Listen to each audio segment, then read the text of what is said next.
Welcome back to No Nonsense. What a bank holiday weekend that was. What a banker. Speaking of bankers, Man City, in a position of power, balls in their court, it's in their hands. The last thing you expect is for them to have a 15-minute period where just everything goes wrong. But then again, that's because they're missing the Ballon d'Or, Rodri. Nice call. I didn't even realise that. You called that ages ago. I did, because it was the last game he went off, and everyone was talking about the bottle guy. He was talking about the bottle guy and the little Arsenal bottle. No one was kind of realised he had gone off. Some other injuries in that game as well, but Haaland got injured, but he was fine. I was like, oh, maybe this is the silver lining here. And they were fine for most of the game. The first half, they were all over them without Rodri. But I just think when it's like they've scored again. Yeah. Like that kind of chaos. That's where you need your leaders. It's I guess the leaders, for a lot of the time, you don't know some on the pitch. They just kind of calm things down. They make the right pass. That said, this City collapse was down to maybe one error, really, to be fair, the Gahey error, because that was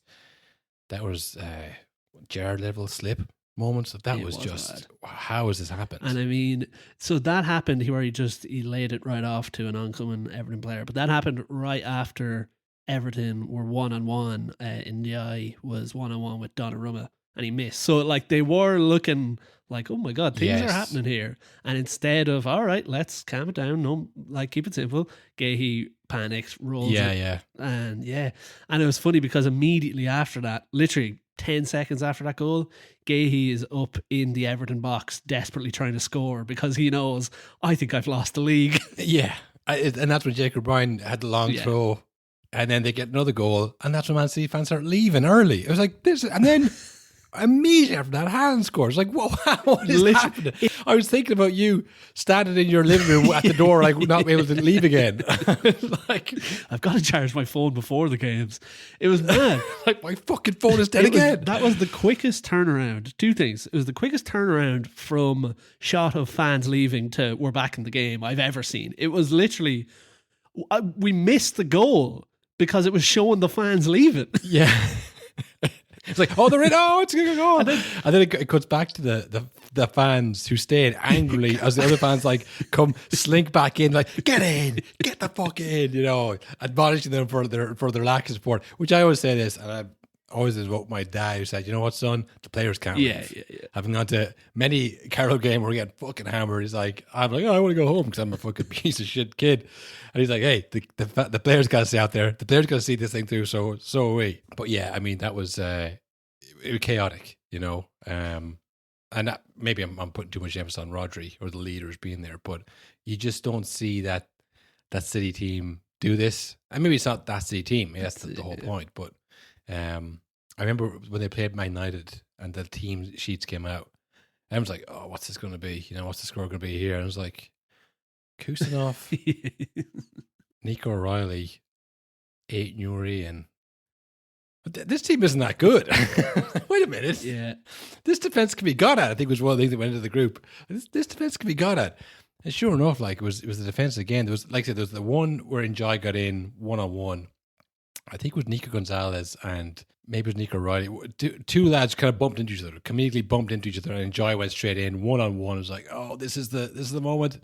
And then Son last year just weekly into the goalie's hands. I was watching. I wasn't watching on Sky Sports or whatever channel it was on. I was watching through other means, and it was some American channel. Okay. But Peter Drury was on commentary, and I was like, "Oh, fuck's sake!" Couldn't escape.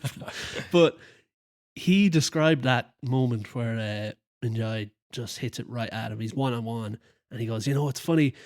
Keepers like Donnarumma, sometimes you feel it's their stature." They're saving shots just from who they are. And he's talking about his aura. He doesn't want to say it, but he's saying he saved that from his aura. An aura save, for sure. I was funny because I was thinking of looking at Ndiaye in the game versus Doku's kind of erratic movements and kind of no-end product. Obviously, this is before he scored two of the best goals tonight. But before that, I was like, Ndiaye is such a better player. Yeah. I don't care how many goals Doku scores like that. I don't rate him at all. He has one thing. But Ndiaye he moves better. He's so classy. He plays white ball. 2 goals, Doku. No goals Ndiaye. Big chances missed. Ndiaye definitely has one anyways. It's like, you know, and again, you could that's one game in isolation. But like, if you were to get bought by 60 million by City, they're the games that count, exactly. you know, or by United or Chelsea. I was like, that was a big moment for you to not score just for his own career, because I think he's really good. You know what I mean? I think Enjoy's really, really good. But yeah, Doku was doing his thing where he gets the ball, he can literally beat any man 1-on-1. And what happens next? Who knows? He might score, Yeah. maybe. But it's the way they're set up now is so mad. Because, like I said, if every game I watch now, it's get the ball to Doku, see what he can do. And then failing that, it's can Cherky do everything? It's like one of two things are happening. Cherky is pulling every string imaginable trying to get the ball into the net, or everything is going through Doku. But because they've adapted this kind of new system where they're the guys, Semenyo's just kind of just standing by the corner flag for the whole game, waiting for something to happen over there. Yeah, I was looking through his previous game, and this is obviously a fantasy research project, you know, fantasy football. And I was like, it's been so long since he had a goal or assist, you know. And then coupled with watching the game, and you go, well, this is why it's all going down Doku's wing, because Doku seems like he could beat anybody, and he can beat anybody, and then all he has to do is play the right ball or kick of the net. And like the goal he scored was Cherky got the ball, like left foot, right foot. He's stepping on the ball. He's like, oh God, what's he going to do next? Two men. I think Dewsbury Hall is like, well, this guy's going to score. So he gets drawn to him, plays out to Doku, and then Doku brilliantly shifts the ball on his left and just puts it in the corner. It's like, oh, fucking hell. I was watching on Sky Sports, and they had Henri in the punditry studio or whatever. And he was like, believe it or not, he does have this on his locker. I've seen this before, because he's obviously worked with him with Belgium or whatever. But he's like, you know, a lot of people might think he can't do this, but yeah, I'm not surprised. I have seen him do this on occasion. So he is really good. It's just, and before that, he was running too fast and he fell over his own knee. Yeah. Do you remember that? Like he speed wobbled going in. It was like, oh, okay, reset it, give him another chance. And then the last one, like that's even better, because like it's such a high pressure situation. It's like 90+7. You're going to take a pop shot from here? Like, you better score. But that's the thing. That's why this system seems mad, because, like, on another day, he doesn't score any of those shots. And you're like, well, what the fuck was that about? Why are we running everything through him? This makes no sense. But it's just, like, if he does it, it works. But it just seems a mad, especially for Pep, that, like, this is the system he's adopted. Like, shots from outside the box, maybe they'll go in. That's anti-everything. Like. And again, at halftime, Dave Jones was pushing the narrative on to Henri. We said, now, just to clarify, Thierry, this isn't about systems. This is just about individual brilliance. This is about moments, making it happen. Am I right? I'm like, all right, I get it. I get what you're saying. You know, just trying to push this thing of like, oh, it's moments that have won this league. And then, you know, moments like Gahey passing the ball. Like Gahey, I think he's been really good. It's probably by far and away his worst game. But like he plays him offside. He plays him offside initially. He looks across to see where he is. He stands back, plays offside. The ball comes to him. And then he goes, well, he's probably gone. Like, plays it right to him. And again, side note, I don't know if anyone else noticed this. Investigate Tierno Barry. Because he was like really subdued after that. Okay, went to VAR. And like, oh, yes. He was like, yes. Very good.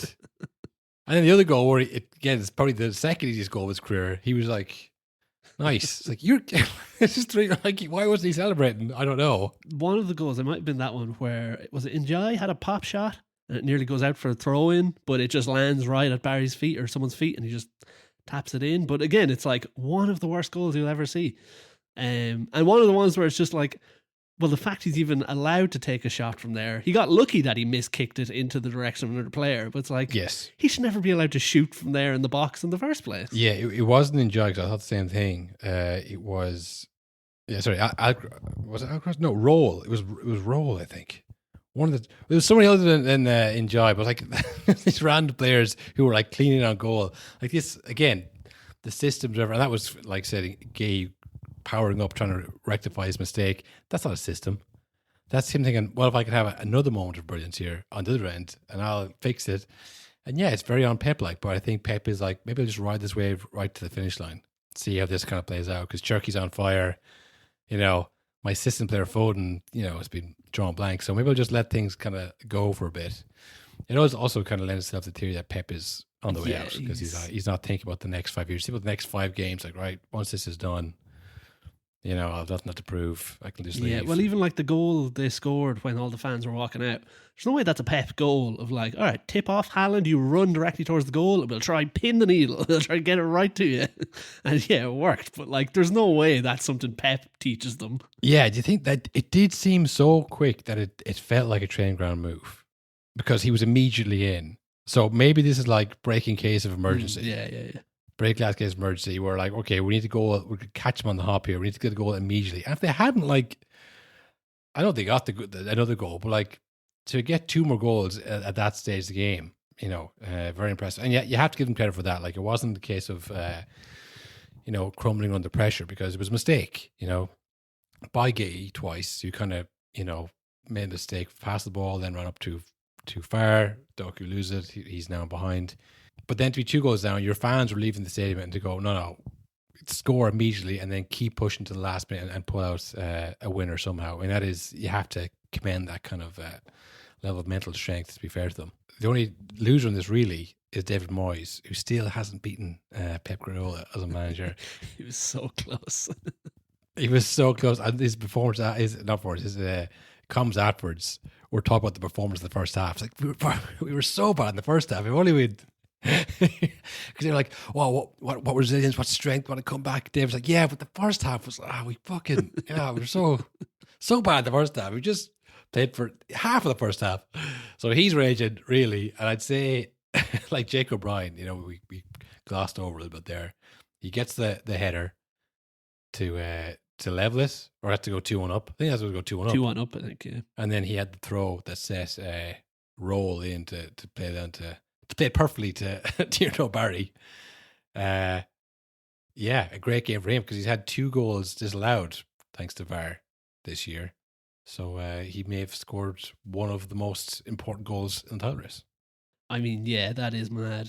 What a season he's had. That game against Hungary where everything went through him, and now this one where he wins Arsenal the title. Those are 2 big moments. Not particularly for him in like his career, but just like as a player, for the fan. Like, man, Jake O'Brien's always involved in big things. That is, of course, unless he's bought himself a move to Arsenal. I mean, he's 6'5".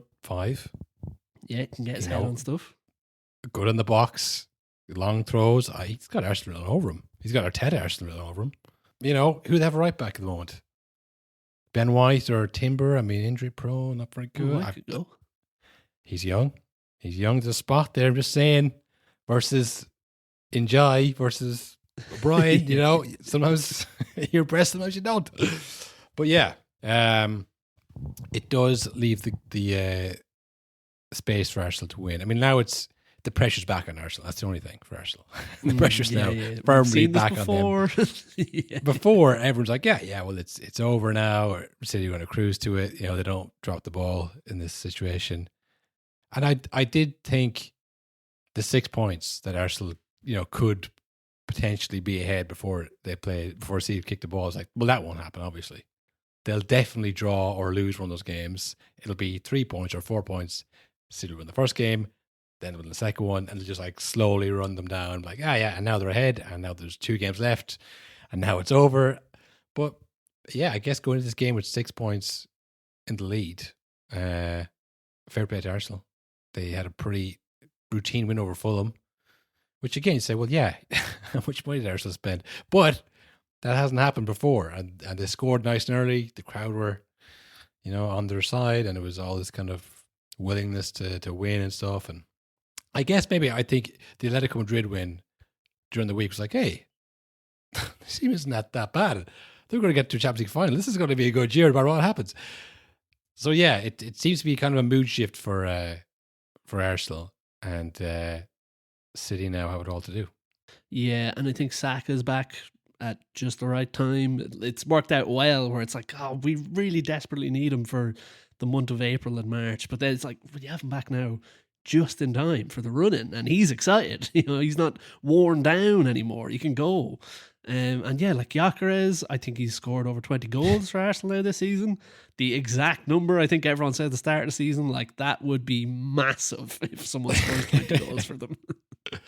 Yeah, I saw it. He got 21 goals. Like, okay, where did he score these fucking goals? I don't know. He got 14 goals in the league in 35 games, I think. Something like that. Yeah. It's all right. I mean, It's better than most, I will say. It's better than all the new signings except for Yao Pedro and Thiago. No, Thiago. Yeah. Thiago scored 1,000 goals and no one's seen any of them. You can't be counting Thiago in this. Thiago's 22 goals. I think Haaland is 25, clear out in front. And then Yao Pedro's maybe 15 goals and Gyökeres is 14. And I thought Yao Pedro's going to be 25 goal guy. I thought he was going to really challenge for the golden boot. Gyökeres, I wasn't really sure. But yeah, I think if you take into account that they don't play the way that suits him. Like, and look, if anyone wants to look back at his 1 million sporting goals, none of them were scores back to goal. You know, very few of them were headers like scoring Fulham. So maybe just taking a season for him to, okay, if they want me to play like this is how I score goals. But yeah, or maybe it's just the perfect man management by Arteta. You know, drop him for the 2 big games, knowing full well that Havertz wouldn't last and he'd get injured, and that would light a fire under Gyökeres. Or maybe he's just playing Fulham at home. Either or, you know, it could be 2 things. I mean, Fulham must be on the beach as well. Oh yeah, I don't think they're really in contention. I don't know if you saw actually. Palace got hammered by Bournemouth, and Glasner, he didn't describe them as being on the beach. He described it in a new way I'd never heard. Oh yeah. He said, this is his actual quote. He said, "Imagine you have like a big wedding coming up at the weekend, but in the middle of the week you have like a friend's birthday, so you're really thinking about the wedding." That was kind of like today. It's like, that's an insane way to talk. You can't be saying that. You can't be saying that. That's undermines the whole. Don't they have to play Arsenal and Man City? Yeah. And they've openly admitted, like, don't care. Wow. That undermines the integrity of the competition, Glasner. Okay. You're going to get fined for that probably on your way out. Yeah, send it to the club. I don't work there anymore. I've done my part. I've won 2 trophies at Crystal Palace. What the fuck? Yeah, they're in the Conference League final? Semi-final, but I think they're... Oh, sorry, I'm giving them a head start. They won the first leg easy enough, but they still have a leg to go. But yeah, if they could win the Conference League final, I mean, that'd be fucking insane.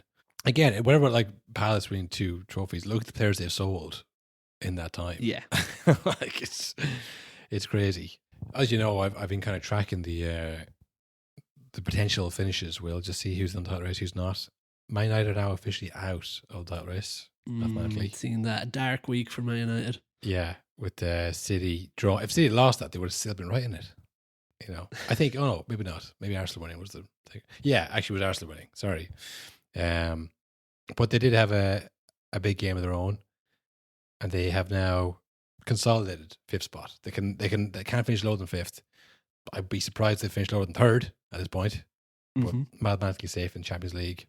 Liverpool, they beat Liverpool 3-2. I mean, this is very strange. I was I wasn't watching this game, but I got maybe I saw a clip or something. I just remember seeing Kobe Manu scoring and doing a knee slap. I'm like, how many times will I play this episode? Like, this is like the 3rd time this has happened.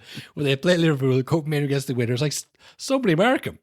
Every game with this guy. Yeah. He's not even a striker. Again, even in that one, he came like rushing from the middle of the pitch all the way up to the edge of the box. No one near him. I couldn't believe it. Where do you think the ball's going to go out to? And he goes through periods of like rated, underrated. But once Liverpool comes around, he's always starting, always playing, and always scoring. He's also did a new celebration. He's one for trying stuff. Yeah. He's doing the Kevin Durant, this thing where you squeeze your fingers together at the camera, which I don't really understand. I think there's a lot of different meanings to it, like small, you're small, I'm big, small club, all that stuff. So he did put Kevin Durant on his Instagram though, which by the way, I think has maybe the best curation of music for posts I've ever seen on someone's Instagram.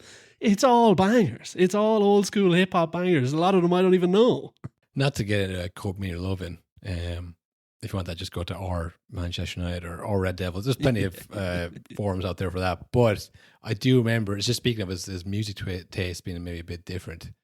I remember seeing someone kind of creepily had documented his holidays. Now, he'd post Instagram, so whatever, it's public information. Yeah. But he'd gone to like the south of Italy or something, you know, in some remote like villa It's like, yeah, that's what you would do. Why are you going to Dubai? You know, like, yeah. I'm just like out, like just having wine and bread and out in the sun by like a lake or whatever. Like, yeah, like that. If you had millions of euro, that's the kind of shit you should be doing, not just going to fucking. I'm gonna go to the car park. Influencer parties by a fucking, you know, mega fountain or whatever. I don't know. I think he is a bit different, but yeah, it was a great win for Man United. Like I say, it. The only thing is though, who's the game they lost? And I was like, well, that does it now. That's enough for the owner to say, sorry, Carrick, you've been good, not great. He's gone on like another mini run where it's like, oh, he's beat Liverpool. Oh, they're going to finish third. You know, he's back in the running again. Well, this is how good the run is. They have 2 games left. They've won 3 in a row. The haircut guy might get his haircut at the end of the season to wrap up the season. The ultimate finish to it all. I don't see that though. I see a lot of youngsters and beach football in the future. I saw something which I don't think announced before. Yeah. It's the first time I've seen this where Cunha, it was announced, will not be playing the rest of the season for Man United, that they've come to some sort of agreement with Brazil, which seems odd. I don't know if that was real, but it looked very real. ESPN had it up. They're looking at their options. Endrick, Igor Thiago, Pedro went, all right, get him out. Cut his season. He's done. He's the big hope. You've got Richarlison. I didn't forget Richarlison. That's who they have. There's not Ronaldo, Rivaldo. Those guys are gone. This is who we're left with. So, yeah, take him out. There isn't much depth beyond a few of those boys. So, yeah, it might be a false claim, but I mean, you could see it, and fair enough as well, I guess. If they are qualified now, I mean, Carrick selfishly might think, well, I'd like to win these last 3 games just to give myself the best possible chance of getting the job. But yeah, if the player wants it as well, if they're like, listen, I don't want to, because we've seen the last 3 weeks so many players, you know, getting injured. There was plenty of controversy though in the game. The biggest one is Sesko's handball. Now, I don't know what you will, but if you're not watching these games live, you will see the AI video first for whatever reason. yeah. It's very confusing. Yeah. I saw an AI video where he literally grabbed the ball and ran over the line. I was like, you know. But I saw another AI video where he punched it in. I was like, that's crazy. And they are getting better. If they do it subtly, yes. It's like, okay, that's actually, you shouldn't be doing that now. I don't mind the crazy exaggerated ones. They haven't really put it together yet that like the real money is tone it down, lads. They're going too much for comedy still. Pep is punching people after the whistle, stuff like that. Just do literally boring football things and you will literally change the world in a very negative way. But like people will start believing the things you post. People will be reposting those highlights in years to come. Yeah, the Eze one where he was slow-mo, wasn't touched. That was AI. That was AI? Yep. That's right. Really? It was really well done. They even got the blurry pixels and all. It's so good these days. Yeah, that's what I was going to say. They made it look bad on purpose. But you know what I mean? It's like you can say stuff and you go, that makes sense. That's smart. You know, but that's what they should be doing. They should be doing like VAR calls and just moving the player slightly. Like, look, he's onside, been robbed. Yeah. Abolish VAR. And like do that, you make it on your monitor, you generate and stuff. Then you film that video on your phone in lower quality, and that's the one you upload. I mean, you'll never believe anything again. Like the ones, this is a few months back now, where they had the blurry kind of iPhone 10 camera of Martial receiving the Ballon d'Or. Yeah. That was the first someone who thought of the box and what if I made this look shit? You know, that's even funnier than actual photo op. It's like this looks more real. And it did. I was like, how did they do that? How have they done that? I mean, I guess it was technically a handball. It did change it when you look at the angle and the trajectory of the ball and would it have gone in otherwise? We'll never know. But in my opinion, I don't think it was on purpose. No, I don't think it was on purpose. And it felt like one where they didn't give it because they were like, he's on the line. Like, come on. Like, we can't be stopping things like this because it just feels like, I don't know, it feels like a goal like that being taken away would be mad because it's like, come on, he's bundling it in like with his whole body. What else is he supposed to do? Like, I think probably the VAR officials, again, fresh referees, probably looked at that for so long and just so intently that the pixels didn't make sense anymore. I went, I can't tell anymore if that ball's moving up or down or like. And then you just went, right? No, I can't tell. Like, okay, check the monitor. You say, yeah. I can't tell from here. I only have all the angles. I only have state-of-the-art equipment in all the angles. I can't tell. So, and then like again, for me especially, a biased United fan watch, I was like, yeah, it's fine, who cares? Someone who really did care though was Arnie Slot, who after the game was losing his solid mind. Did you see, again, this, I have to do my research. I hate this because this isn't a research-based podcast. Any long-time listener knows this. We just kind of say stuff we see. But I saw him walking off. You know when Slab was pointing to the Premier League? Yeah, he did the 6 with his hands. I don't know if that was real. Is that real? I was looking at going, seems off. Seems kind of off. Because he had the thumb down and the 5 fingers, like he could just be stimming out. Or maybe it's not real. Yeah. And then it cut to the Slabasai pointing to his doing the point, which I think was real. So I'm like, well, that's good kind of cloud cover if you want to put an AI video in there. Like, this is really smart. But yeah, I don't think he has any loyalty to Liverpool at all. I think he's well aware he's about to get let go. So he's not caring about, oh, well, we won the 6 trophies. Like, he's thinking, I didn't fucking win them. I don't give a fuck about that. He would point at Szoboszlai's Premier League thing. He was like, yeah, one of them. That was me. He'd say it in the press conference. Just in case you all remember, I won the Premier League. Any questions? Because that was me. By the way, Szoboszlai, it's like he's made a point this season to try become my nemesis. First, there was all the Ireland stuff. Yes. The anti-tripartite things. He also got done by AI. I will say that I still see people sharing where people said he had done the crying. I think he never did that. He was just looking sad, and I think he laughed or something. He did this thing first, which was like inside joke for him and his teammates. Yeah. And then the crying eyes thing, which again, the person had done the perfect blurry camera, the zoom in, it looked very real. I don't know if people are getting fooled by that or they just want to believe it. Yeah, well, that's the other thing as well with some of these AI stuff. And that is where it'll get scary when they start, again, just slightly changing offside calls and stuff. People will believe whichever one they like the most. So that will probably start happening soon. But yeah, Szoboszlai, first he did all the Ireland stuff and then pointing to the Premier League badge against Man United of all teams feels like that's not fair. We've won loads of those. Yeah, we won the last one. Remember that? But yeah, it does. All the other clubs, any other club, you could do that to fucking Arsenal, you know? Mm-hmm. It's because you're not 1 or 2 and you haven't won it recently, so that works. But Man United, they are number 1 in terms of overall. So it doesn't work as well. I get what he meant. We won it last year, we're the champions, you're not going to, yeah, but it doesn't work. He got done, who was it who was having a go at him? Arda Güler was having a go at him before. For some game that Turkey played against them, and then he commented on his Instagram post, it was like 10-7-2, which you might think, oh no, this is some kind of Balkan war Güler? That they've it was Arda Güler. Yeah, you think, oh, this is some kind of like former Yugoslavian kind of shit. This is going to be really dark or something. But it was just the minutes he played that year, which is like, again, he's 19 or whatever he was then. He's obviously an unbelievable player. He's gonna come good. He's gonna start playing for Real Madrid regularly. You know, so it's like a bit of foresight. You got to think the wider context of this. Like, this isn't gonna work. So I think he's quite reactive to these things. And again, making fun of Troy Parr's like, he's to the next round. He might be going to the World Cup. Okay, that one worked out for him. But I think he sees these things and just gets fucking riled up. I have to say something. I'm not gonna say nothing. I have to say something. The first thing that comes to my mind, and then posts.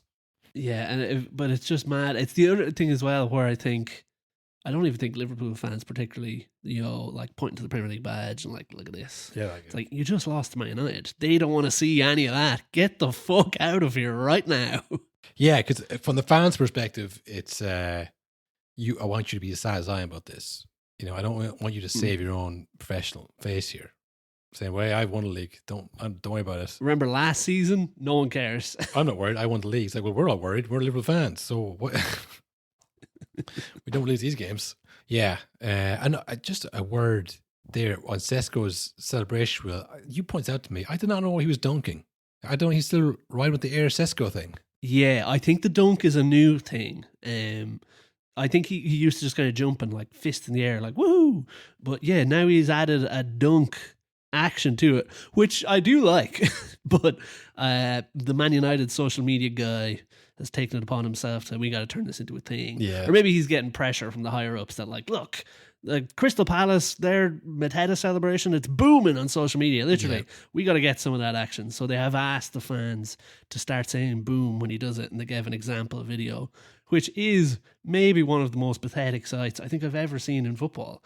You can't be asking for stuff like that. No, but I'd say that the head of marketing of United just loves Gyökeres' celebration. He thinks that's the coolest thing. Oh, yeah. He's like, Yeah, that yeah. is so good, man. That is the best.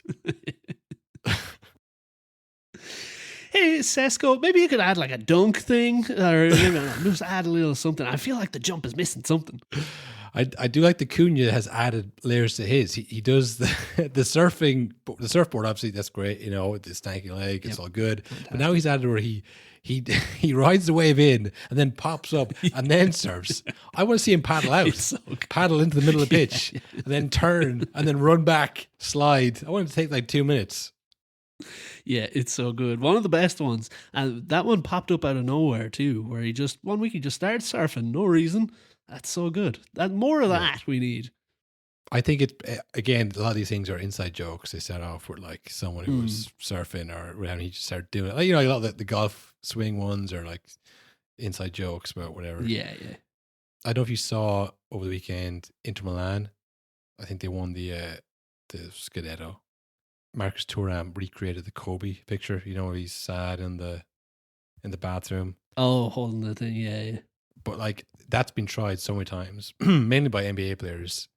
It always looks shit. This one was like perfect because it was AI. So he had AI himself. Of course. Yeah. So, Yeah. like, how is the background exactly the same? And you know, this is like because he just, you know, I just thought It's getting tough. That's the worst fucking thing I've ever seen. I hate that. Like, do your own thing. Have your own iconic moment. Do you know what I mean? Like, and if you're winning the Scudetto isn't iconic, do something better. You know, if no one's gonna take a picture of you and it's not gonna go viral, then like, sorry, like that's, you know, that whole Kobe thing was that his parents had disowned him over the whole scandal that he was in, the allegations. Casey beat. Thing. Yeah. So he was genuine, like, what's the point? Like, I've fucked everything up. I won the, you know, it was like, that's why there's a story behind it. It's like, yay, I got away with it. Like, Thuram just won the league Italy again for like the 4 times. Like, oh, I'm going to be like Kobe. He's like, I don't think you want to be like Kobe. I think that's the best thing you want to recreate there, pal. Well, like even, it's just so grim being a player. You win, you just do your regular pictures on the pitch or whatever. And then after you go, okay, computer, make me look like Kobe Bryant holding the trophy. It's like, you could have done it if you wanted to do it. Yeah, but I just think it's like have your own moment of lifting the trophy. And again, if it goes viral, it doesn't. Like, I mean, the one where Mane is lifting the trophy at the AFCON, which has gone more viral now because it's been taken away from them. But he wasn't like, hey, lift me like Bobby Charlton in '66. You know, you stand here. You know, he's just leave the moment, create your own fucking moment. I see them like it's so lame. It's like, you know. Yeah, I got to think of, remember Martinez after the World Cup, shagging the Golden Glove trophy? That's a guy, he gets it. He's not like asking AI to make him look like someone else. He's going, I'm going to do something here. Well, that's his own flawed personality coming out, you know? That's what you want. and it's iconic and no one's going to try and, I'm going to do the Martinez thing. It's like, well, it's not right. It's inappropriate, you know? But, you know, at least it's his own thing.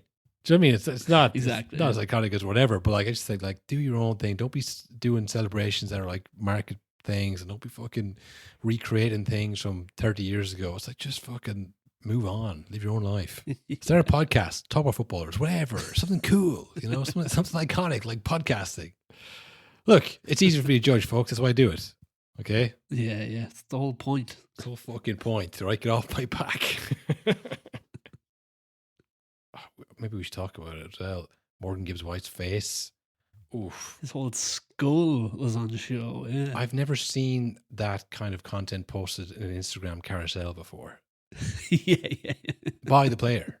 Like, by the player, by Fabrizio Romano, who was posting all kind of different angles of it. oh, like I think it's kind of thing. If he hadn't posted himself, Sport Bible would have gone, "Can I post this?" And then the editor would have gone, "I don't know. I don't think so. I think it's something bad about that." But because he posted himself, I'm just like, all right, open season. We can do what we want. Yeah, it was gross. I mean, the angle that is in all the pictures, the one he used in Carousel, it's because of the way he's like facing the camera, you can literally see the inside of his head. Yeah. And then because the picture he posted initially just with the thumbs up and the like Frankenstein scar going down the middle of his face, I was like, well, that's fake. That's AI. Has to be. Yeah. It goes down the middle of his face and it lines up perfectly. He's got like a cotton bud in his nose and it looks like the scar is bursting out of his nose. Yeah, if you were to do it like for Halloween makeup, that's the kind of thing you would do just to kind of make it look cool. But yeah, I guess we do live in a golden age of cosmetic surgery.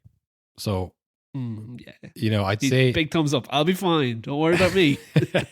I'm going to the south of Italy, but not for the cuisine. I'm going for the best doctors in the world. But yeah, I think you'd be fine, facial wise. But I mean, that has to be a concussion. If that's not a concussion, then like surely to fuck.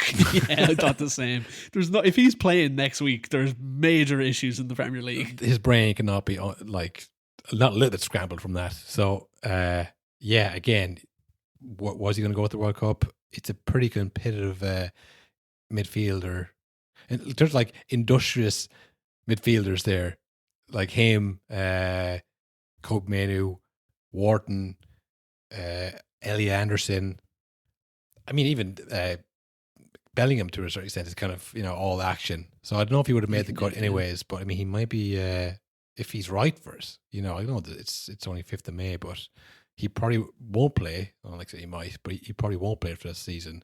But he has had a great final run to get him in there on the plane. But this might be it for him. And it'll be unfortunate if he can't play in the Europa League semi-final and maybe the final if they do get by Villa.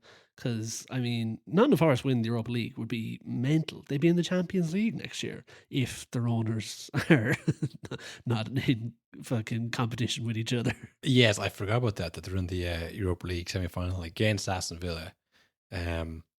Strange one for them. And for Aston Villa now as well.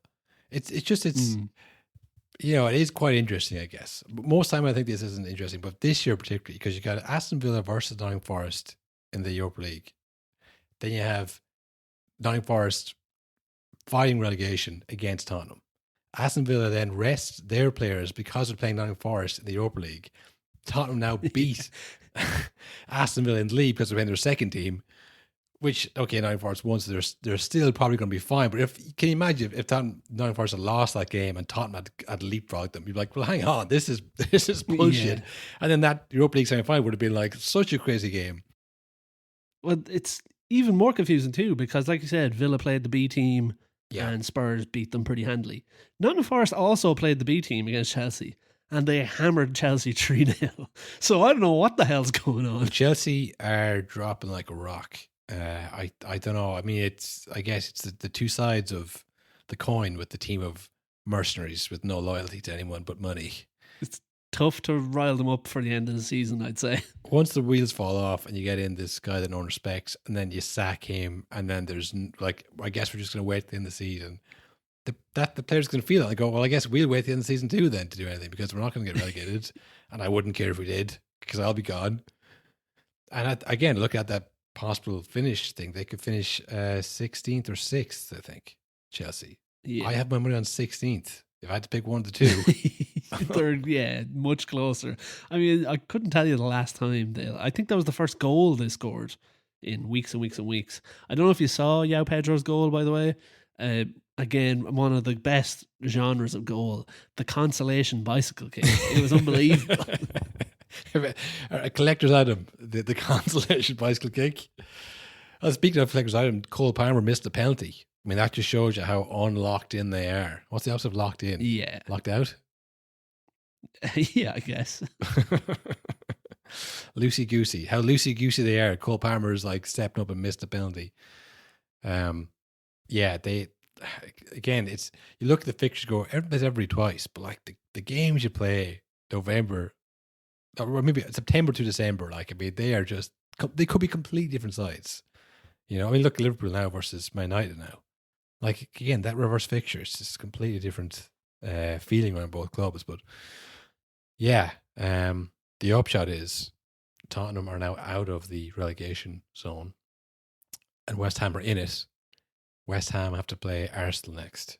So that's the only thing about this whole Europa League side story that Arsenal thought that's nothing to do with us. Like, it might be because now West Ham, They need this. They need something. They need a draw. They need something out of this game. And honestly, this is the best chance they have because the other teams, if they're better than them and have nothing to play for, will beat them.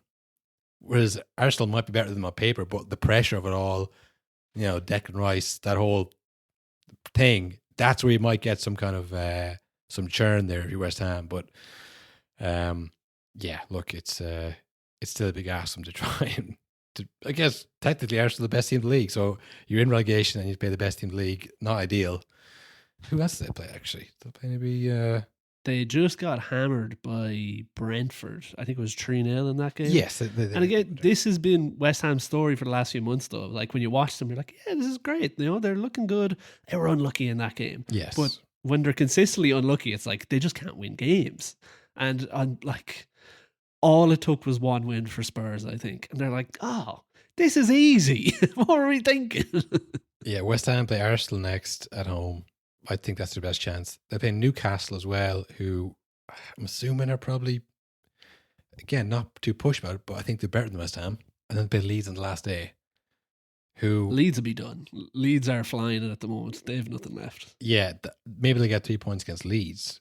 But then who are Tottenham playing in those same few games? They're playing Leeds next, then Chelsea, which I honestly think, because before it was like, oh, Chelsea's going to get to relegate Spurs. I think Chelsea might get battered by Spurs now. Yeah, I think so too.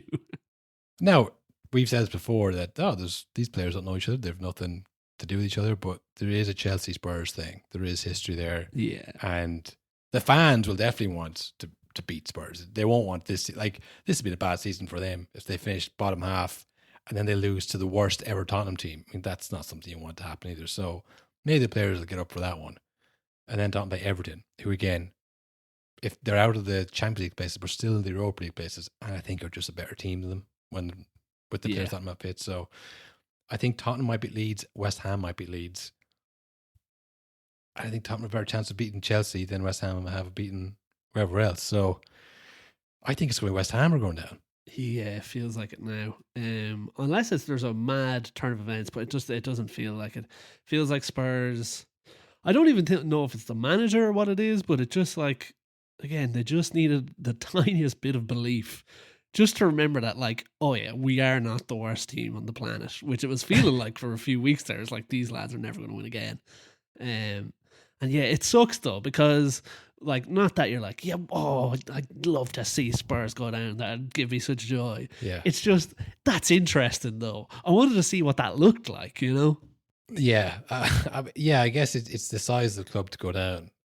It's like, how would the fallout be? Because, like, you know, it's when players that you didn't watch all year go down, there's like, whatever, Coventry. Oh, Ipswich didn't last. That's tough. That is tough. I wish them well.